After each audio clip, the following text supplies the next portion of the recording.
Hello दोस्तों, good morning. My self Rahul from Lucknow. Welcome to my YouTube channel. दोस्तों आप सब कैसे हैं? दोस्तों अगर आप मेरे चैनल पे नए हैं तो रेड बटन दबा के चैनल सब्सक्राइब कर लीजिए, बेल आइकन दबा के नोटिफिकेशन ऑन कर लीजिए ताकि जो भी वीडियो मैं अपडेट करूँ उसका नोटिफिकेशन आपको हर दिन मिल सके और हर दिन कुछ न कुछ आप नया सीख सकें। मेरे साथ मेरी स्टूडेंट है, मैं उनका नाम जान लेता हूँ। क्या नाम है, कहाँ से आती, कौन सा डे है और क्या कॉन्फिडेंस लेवल है। Hello ma'am, good morning. क्या नाम है आपका? आकांक्षा गुप्ता। ओके आकांक्षा जी, आपको कौन सा डे है आज आपको लर्न करने का? Second day. ओके, इससे पहले कभी आपने कोई कार ट्राई करी? नहीं करी। स्कूटी चला लेती है? नहीं चला लेती है। घबराइए नहीं, बस यही चीज नहीं करनी है। हल्का सा यहाँ पे ब्रेक ले लो, हल्का सा, पैनिक नहीं होना है। 90% जो नए लोग होते, बिगिनर होते, वो ऐसे ही डर जाते हैं। जैसे उसने हॉर्न दिया, आप घबरा गई, तो घबराहट में क्या होता है, ब्रेक की जगह एक्सीलेटर दब जाता है। दबाना चाहते, ब्रेक दब गया, एक्सीलेटर। लेकिन हमें यहाँ पे क्या करना, सूझबूझ से काम लेना है। कभी भी पैनिक नहीं होना है। भाई वो हॉर्न दे रहा है ना, वो हमें अलर्ट कर रहा है, लेकिन अगर हम साइड नहीं देंगे तो चढ़ा थोड़ी देगा हम पे। चढ़ा देगा नहीं। जब हम साइड देंगे तभी तो वो निकालेगा, और साइड देना तभी चाहिए जब आपके पास स्पेस हो। ऐसा नहीं अपनी गाड़ी को नुकसान करके या आप गड्ढे में कूदा के साइड दे, नहीं। जब भी साइड जगह मिलेगी तभी पास दिया जाएगा। हाँ, ये चीज आप ध्यान दो कि आपके राइट में जो व्हीकल आ रहा है वो कौन सा व्हीकल है और आपके लेफ्ट में कितना स्पेस है। तो ये कहां से आपको पता चलेगा कि आपके लेफ्ट में कितना स्पेस है? इसके लिए आपको अपने लेफ्ट वाले ORBM को देखने की आदत डालनी पड़ेगी। क्या करना पड़ेगा? आदत डालनी पड़ेगी। और आदत कैसे पड़ेगी? इस साइड में बार बार आपको अपनी नजर लानी पड़ेगी। जैसे अभी आप लेफ्ट वाले ORBM को देखिए जरा, कैसे देखेंगे आप? यस, पूरी गर्दन आपको लेफ्ट नहीं घुमानी है। आपकी एक नजर सामने रहनी जरूरी है। ज्यादातर लोग क्या करते हैं, जब लेफ्ट वाले ORBM को देखने लगते हैं तो पूरा ऐसे देखते हैं, तो क्या होता है, सामने से उनकी नजर हट जाती है। और अगर सामने से नजर हटी तो दुर्घटना घटी। तो वहां पे आपको क्या करना है कि आपको सिर्फ आंखों की पुतलियों को लेफ्ट लाना है, ना कि पूरी गर्दन। ठीक है, इशारा करना। और ये जितना ज्यादा बार बार आप देखने की कोशिश करेंगी उतनी जल्दी आपको लेफ्ट का जजमेंट हो जाएगा। 99% क्या होता है, नए लोग जो होते हैं, न्यू बिगिनर होते हैं, वो ज्यादातर राइट वाले ORBM को देखने की आदत डालते हैं। लुकिंग ग्लास को मान लीजिए अब 50% वो राइट वाले ORBM को देख रहे हैं, ठीक है, और 10% इसको देख रहे हैं, और मान लो 1 से 2% इसमें उनकी नजर जाती है। जो कि सबसे इंपॉर्टेंट कौन सा ग्लास है? लेफ्ट वाला, सबसे ज्यादा। क्योंकि हमें आइडिया कहां से लगेगा? लेफ्ट से। कार की जो चौड़ाई है, पूरी आपकी कार की जो चौड़ाई है कि कार कितना स्पेस लेगी चलने के लिए, आपका राइट वाला जो टायर है, लेफ्ट वाला टायर है, वो किस पोजीशन पे चल रहा है रोड के, तो उसके लिए आपको अपने लेफ्ट वाले ORBM को देखना ही पड़ेगा। जब अपने लेफ्ट वाले ORBM को आप देखेंगी तो आपको एक्चुअल में ये क्लियर हो जाएगा कि आपकी कार कितना स्पेस लेगी। कब कोई भी गाड़ी ले लो आप, जैसे आज अभी आप सेंट्रो से सीख रही हैं, ठीक है, कल को अगर आप वैगनार राइट रखो, हल्का राइट रखो। वैगनार, अभी जो नई वाली वैगनार आई है वो थोड़ी सी लंबी है ना, और थोड़ी चौड़ी भी है। तो जब आप किसी भी गाड़ी में फर्स्ट टाइम बैठते हो और उसके लेफ्ट एंड राइट साइड के ORBM अपने सेट करते हो तो उसका आइडिया आपको मिलने लगता है कि हमारी कार कितना स्पेस ले रही है। अगर अभी हैचबैक चला रहे हो, अभी अगर आप XUV चलाने लगो, फॉर्च्यूनर, तो क्या ऐसा नहीं कि आप फॉर्च्यूनर नहीं चला पाओगे, चला लोगे, बट स्टार्टिंग में 1-2 दिन आपको थोड़ा सा ऐसा लगेगा जैसे बड़ी गाड़ी है। हालांकि छोटी गाड़ी चलाना टफ है, बड़ी गाड़ी चलाना आसान है। बड़ी गाड़ी में क्या होता है, आपको बोनेट पूरा दिखता है। जो XUV गाड़ियां हैं, फॉर्च्यूनर, इनोवा, स्कॉर्पियो, इनका सबका बोनेट दिखता है, उनको चलाना आसान होता है। सिडॉन गाड़ी जैसे वर्ना हो गई, होंडा सिटी होगी, कोरोला हो गई, ये सब चलाना थोड़ा टफ है क्योंकि इसमें हमें बोनेट का अंदाजा नहीं मिल पाता। हल्का सा ब्रेक लो, हल्का सा, हाँ बस। अब आपको इसको यहाँ से सीधा चलना है, थोड़ी सी स्पीड मेंटेन करनी पड़ेगी क्योंकि अब यहाँ पे रोड नैरो हो गया, तो थोड़ा स्पीड मेंटेन करना पड़ेगा, वरना पीछे वाले लोग आपको हॉर्न बजा के डिस्टर्ब करने लगेंगे। कार को अपने लेफ्ट वाली ही लाइन में रखो, राइट में इतना स्पेस छोड़ दो कि पीछे से आने जाने वाले लोग आपको डिस्टर्ब ना कर सकें। अब देखो जैसे ये रॉन्ग साइड आ रहा है, हालांकि सर्विस लाइनें आ सकते हैं, लेकिन अभी रोड डाइवर्ट है, पूरा रोड डाइवर्ट कर रखा है इस पर, अभी स्पीड बढ़ाइए। तो ऐसे लोगों के लिए आपको पासिंग डिपर देना होता है। जैसे सिंगल रोड पे सामने से अगर कोई आ रहा है तो यहाँ पे देखो एक पासिंग डिपर होता है, ये इसको ऐसे ऊपर उठाओगे तो यहाँ पे एक लाइट ब्लिंक करती है, देखो सामने, देखो रोड पे दिख रहा है, लाइट ब्लिंक करती है, तो ये हॉर्न का काम करता है, ये हॉर्न का काम करता है। ज्यादा राइट मत सटाइएगा, हल्का राइट दबाओ, राइट और राइट,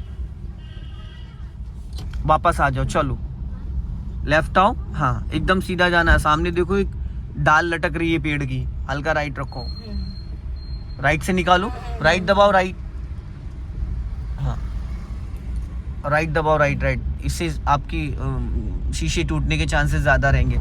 और थोड़ा ना आप स्टीयरिंग हार्ड पकड़ रही हैं, हार्ड पकड़ने की वजह से आप स्टीयरिंग को बहुत स्मूथ नहीं टर्न कर पा रही हैं, आपको घुमाने में ताकत लगानी पड़ रही है। ताकत क्यों लगानी पड़ती है? क्योंकि आपने स्टीयरिंग को पकड़ने में ताकत लगा दिया। स्टीयरिंग को पकड़ने में खाली इशारा करना होता है, टच करना होता है। पेन को पकड़ने के लिए क्या हमें ताकत लगानी होती? नहीं ना, सिर्फ उसको टच करना होता। उसी तरीके से इसको टच करना है। अगर आप ताकत लगाएंगे तो स्टीयरिंग ये भारी हो जाएगा, भारी मतलब घूमेगा ही नहीं। जो ये 90 डिग्री से left and right side turn होता है ना, वो नहीं होगा, क्योंकि पूरी ताकत आपने उसको कसने में लगा दी है। नए लोगों के साथ होता है, जैसे कि पैनिक कंडीशन में ये ऑटोमेटिकली होने लगता है, ठीक है। कुछ लोग स्टीयरिंग से ब्रेक लगाने लगते हैं, उनको लगता है स्टीयरिंग टाइट करेंगे तो गाड़ी रुक जाएगी। ये आपके साथ भी होगा, ऐसा नहीं है, आपको फील भी हो रहा होगा। बढ़ाइए, जब सामने कोई व्हीकल आ रहा है या कुछ ऐसा आ रहा है जहाँ पे कंजेस्टेड है, तो आपको ऐसा लग रहा है ब्रेक लगाएं, पर स्टीयरिंग टाइट होने लगता है। ज़्यादा राइट मत दबाइएगा, ठीक है। अभी थोड़ी सी स्पीड मेंटेन करिए, बीच बीच में हल्की सी स्पीड मेंटेन करेंगे तो उससे क्या होगा कि आपको जब ब्रेक की ज़रूरत पड़ेगी तो थोड़ा उस बहाने से आपको ब्रेक लगाने की आदत पड़ जाएगी। अभी यहाँ से हमें लेफ्ट का सिग्नल देना है, हाँ, या हम सीधा भी चल सकते हैं। चलो सिग्नल बंद कर दो, मुंशी पुलिया से ले लेंगे एकदम स्ट्रेट। एक्चुअल में रोड थोड़ा सा सकरा है ना यहाँ पे, और मेन ट्रैफिक ट्रक भी इधर ही से निकलेगा, क्योंकि रोड पूरा डाइवर्ट कर रखा है। अब ऐसे कटों पे ना एक बार आपको हॉर्न देके अलर्ट करना है कि कभी भी कोई भी कहीं से भी निकल सकता। और एक चीज़ हमेशा ध्यान दीजिएगा, ज़्यादातर लोग क्या सोचते हैं कि सुबह का ट्रैफिक खाली है और निकाल लो। खाली रोड पे एक्सीडेंट जो होता है वो बहुत भयानक होता है, क्योंकि वहाँ पे दोनों के माइंड सेटअप में एक गलतफहमी रहती है कि कोई नहीं, निकाल लो। और लेकिन जब दोनों की गलतियों से एक्सीडेंट होता है तो बहुत तेज़ी से होता है। तो जब भी कभी ऐसी सिचुएशन हो तो वहाँ पे कभी भी लापरवाही नहीं करनी है। जहाँ पे ट्रैफिक है वहाँ स्पीड आप नहीं बढ़ा सकते हो, लेकिन जहाँ खाली वहाँ बढ़ा सकते हो। लेकिन अगर आप विग्नर हो तो स्पीड का कोई खेलना रोल ही नहीं है। तो स्पीड से कोई हमें सीखना है, हमें दौड़ाना नहीं है। जो बारीकियाँ आकांक्षा जी है ना, जो बारीकियां हम स्लो मोशन में सीखेंगे ना, वो फास्ट में कभी नहीं सीख सकते। जितना आप तेज चलाओगे ना, उतना ही ज्यादा चीजों को मिस करते हुए जाओगे, और जितना स्लो चलाओगे उसमें आपको समझने की और सोचने की और चीजों को करने की मतलब टाइमिंग रहेगी वहाँ, क्योंकि हमें डर ही नहीं कि हमारी गाड़ी टकरा जाएगी। फास्ट में ना हमें चारों तरफ नजर रखना, स्टीयरिंग संभालना है, क्लच ब्रेक, हाइपर हो जाओगे आप उसमें, ठीक है। तो मेरा मानना है कि वन भी कम से कम आपको फर्स्ट और सेकंड गियर में ही कार चलानी चाहिए। सबसे इंपॉर्टेंट होता है first and second gear. First gear में कार अगर आपको कंट्रोल करना आ गई, हल्का लेफ्ट दबा लो, क्योंकि बस है। एक चीज ये जरूर ध्यान दिया, हल्का राइट दबाओ, राइट राइट राइट और राइट, वापस लेफ्ट आओ। एक चीज का हमेशा ये ध्यान दीजिएगा, कभी भी गाड़ी पीछे से हॉर्न आए तो आपको ये जरूर देखना है, अपने तीनों मिरर को चेक करना, looking glass, left and right, और आपका साइड मिरर और लुकिंग ग्लास, है ना। तो उससे क्या होगा कि आपको ये क्लियर हो जाएगी कि गाड़ी है कौन सी, है ना। तो उससे घबराना नहीं है, डरना नहीं है। अभी लेफ्ट का सिग्नल दो ऊपर को, हाँ, और हेडलाइट बंद कर दो। अब लट्टू वापस अपनी तरफ घुमा दो, गुड। अब राइट वाला पैर आपका ब्रेक पे होना चाहिए प्रॉपर, ये नहीं छुपन छुपाई नहीं खेलनी कि आधा पैर ब्रेक पे आधा एक्सेलेटर पे। और अपने लेफ्ट वाले आरपीएम को चेक करो, और यहाँ पे हल्का राइट रखो, राइट रखो थोड़ा, हाँ। अब यहाँ से हमें लेफ्ट टर्न करना, जाने दो, रिक्शा आ रहे तो क्या हुआ, टर्न करो, टर्न करो, इधर इधर। क्या किया मैडम आपने, ये पिछली इतनी देर से जो मैं आपको समझा, मैडम तो रिक्शा आ रहा था तो आपके पास क्लच ब्रेक भी तो है। फिर ये देखो, रिक्शा कहने से रुक जाएगा क्या? फिर आपने स्टीयरिंग छोड़ना स्टार्ट कर दिया। अभी मैंने आपको 2 सेकंड पहले बोला नहीं कि स्टीयरिंग को छोड़ना नहीं है, बोला नहीं बोला, और आपने फिर वही गलती करी। आप पिछले 20 मिनट से गाड़ी ड्राइव कर रही हैं, अभी आपने यहाँ पे एकदम पूरा एकदम राइट रखो हल्का। अगर आपके सामने कोई बच्चा या कोई रिक्शा आ गया तो आप क्या करोगी? ब्रेक लगाओगे। तो आपने वहां पे इतना ज्यादा पैनिक क्यों हो गई आप? रिक्शा था, कोई तो क्लच लेके ब्रेक ले सकते थे ना। फिर ऐसे हाइपर नहीं होते हैं, क्लच लेके ब्रेक ले लो। रिक्शे वाला भी तो आपको नोटिस कर रहा है ना, देख रहा है, वो थोड़ी भिड़ा देगा लाके आपकी गाड़ी में। ऐसे हाइपर कभी नहीं होना है। जब भी ऐसी सिचुएशन आती, नहीं कुछ समझ में आ रहा, पूरा क्लच देन ब्रेक। जो इतना ज्यादा पैनिक हो गई, ये आपको पैनिक आपको क्लच और ब्रेक पे दिखाना चाहिए। अभी जैसे कि सपोज लेफ्ट आओ और लेफ्ट आओ, और और लेफ्ट आओ और पूरा क्लच दबाओ, ब्रेक लगाओ, पूरा फुल क्लच देन ब्रेक। अभी यहाँ पे क्या हुआ, पूरा क्लच दबाओ, क्लच छोड़ना नहीं है, गाड़ी रुक गई। तो वहां पे चिल्लाना चाहिए था या ये काम करना चाहिए था? अगर चिल्लाने से गाड़ी रुकने लगे तो हम सब को यही सिखाने लगे कि आप चिल्ला दिया करो, रिक्शा आ रहा है, ट्रक आ रहा है, टेम्पो आ रहा है ना। तो जो आपने वहां पे बहुत ज्यादा हाइपर होते, हाइपर होने की जरूरत नहीं। कभी भी किसी भी कंडीशन में अगर आपको कुछ भी नहीं समझ में आता, पूरा क्लच लेके देन ब्रेक लेके गाड़ी को रोक के खड़े हो जाओ। अब रिक्शा हो चाहे ट्रक हो चाहे टेम्पो, वो अपने आप निकाल के ले जाएगा। अब आपने पूरा क्लच दबा के ब्रेक लेके गाड़ी को रोका, अब वापस इसको मूव करने के लिए क्या क्या एक्टिविटीज करनी। मेरी बात खत्म नहीं हुई और आपने कांड कर दिया। मेरी बात खत्म नहीं हुई और आपने कांड कर दिया। Second gear. और कौन सा गियर करना था? फर्स्ट। फिर आपने सेकंड में क्लच क्यों छोड़ा? वापस क्लच दबा के इंजन को ऑन करिए। और राइट वाला पैर कहाँ है आपका और कहाँ होना चाहिए? जैसे आप क्लच से पैर नहीं हटा सकती, वैसे आप ब्रेक से भी पैर नहीं हटा सकती है। अब इसको फर्स्ट गियर में करिए। हाँ, अब पहले ब्रेक को फ्री करना है, पैर ब्रेक पे ही रहेगा। फिर 20 से 30% क्लच को रिलीज करना है, 20 से 30%, उससे ज्यादा नहीं, उससे ज्यादा नहीं। आपने राइट का सिग्नल नहीं दिया कार को मूव करते वक्त। अब तो चलो बढ़ा लिया।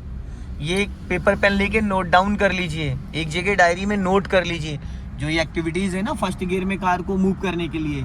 फर्स्ट गियर में हमेशा जब भी कार को मूव करते तो राइट का सिग्नल देना कंपलसरी है, क्योंकि आप यहाँ पे रुकी हुई थी। पीछे वाले को ये कैसे कंफर्म होगा कि आप चलने जा रही हो या रुकी खड़े हो? उसके लिए क्या करोगे? आप रोड क्रॉस करते हो तो क्या करते हो? हाथ दे के करते हो ना, कि भाई पीछे से गाड़ियां जो आ रही है वो रुक जाए, वो हमको नोटिस करें। तो सिग्नल्स, इतनी बड़ी गाड़ी आप ड्राइव कर रहे हो तो ऐसे तो है नहीं कि स्कूटी ये जरा सी जगह में निकल जाएगी ना। चलो अभी स्पीड बढ़ाओ और थोड़ा सा एक्सीलेटर करो। अब राइट वाला पैर ब्रेक पे लाओ और क्लच दबा के सेकंड गियर चेंज करो फटाफट। नहीं लगा क्योंकि आपने पूरा क्लच नहीं दबाया था, इसलिए गियर नहीं लगा, अब लगा। और राइट वाला पैर कहाँ था आपका? राइट वाला पैर कहाँ था मैंने पूछा? नीचे रख रखा था आपने मैट पे, फिर ब्रेक कहाँ से लगेगा? आपके ये आधे घंटे इतने इंपॉर्टेंट है ना, जैसे 4 साल पढ़ाई करने के बाद IAS का एग्जाम देने जाते हैं, समझ रहे हैं? राइट रखो। अब वो डिपेंड आप पे करता है कि आप कितना सीरियस होके सीख रहे हो, आपकी नीड कितनी है, पैशन है, जुनून है, या टाइम पास करने के लिए सीख रहे हो, वो डिपेंड करता है। और 15 दिन इनफ होते हैं। जो मैं आपको गाइडेंस दे रहा हूँ, जो चीजें मैं आपको समझा रहा हूँ, बता रहा हूँ, उस तरीके से अगर आप थोड़ा सा कोशिश करेंगी तो 1 वीक बहुत है आपके लिए। 1 वीक बहुत है, बाकी सीखना तो जिंदगी भर तक हमें रहता है।